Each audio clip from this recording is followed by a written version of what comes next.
So I'm going to start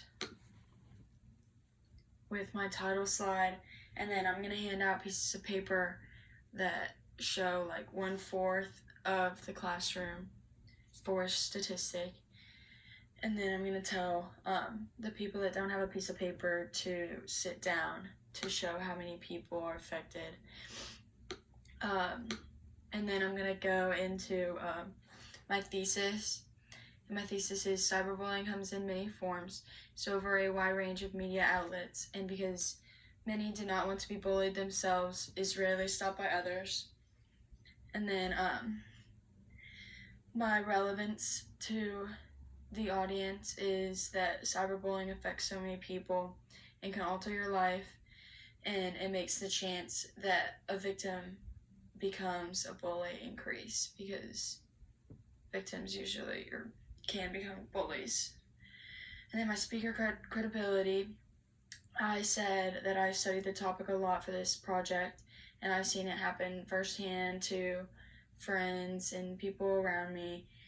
And then in my preview, I'm going to say in this presentation, we're going to look what all these words mean, different media outlets, positive and negatives of social media, and the effects and actions we can take against cyberbullying. And then I'm going to move into defining what spiral of silence and what cyberbullying is.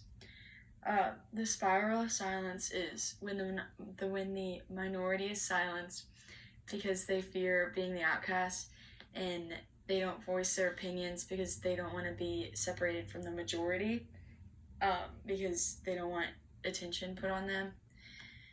And then cyberbullying is defined as an aggressive, repetitive act on an electric form of contact with the intent to hurt or cause harm to the target.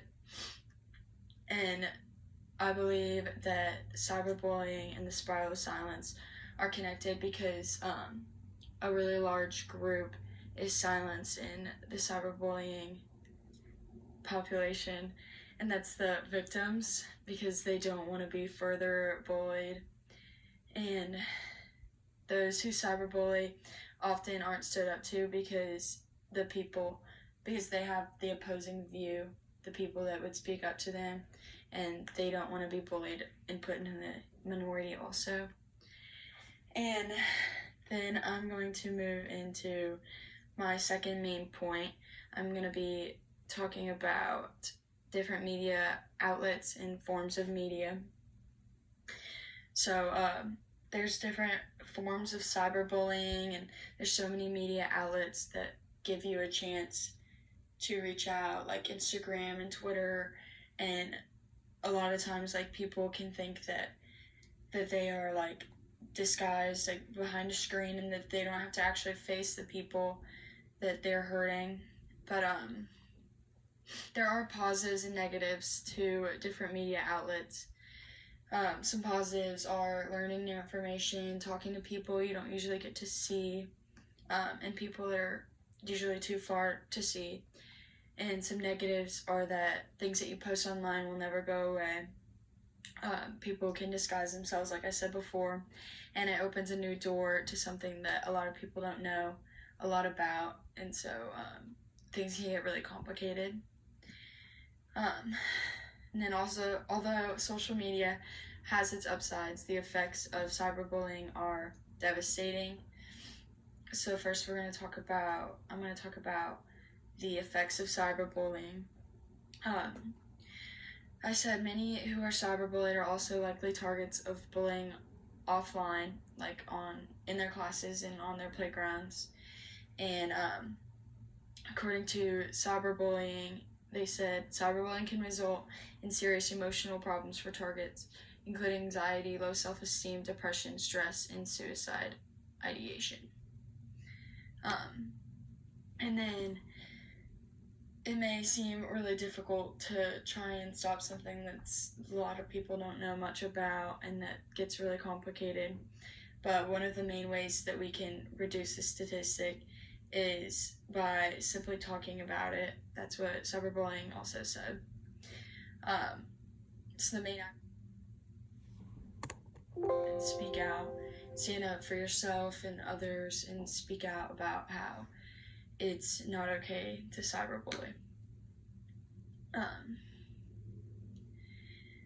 And then stand up and speak out on cyberbullying, because it can come in many forms, be over a wide range of media outlets, but if people are brave enough, it can be stopped by others.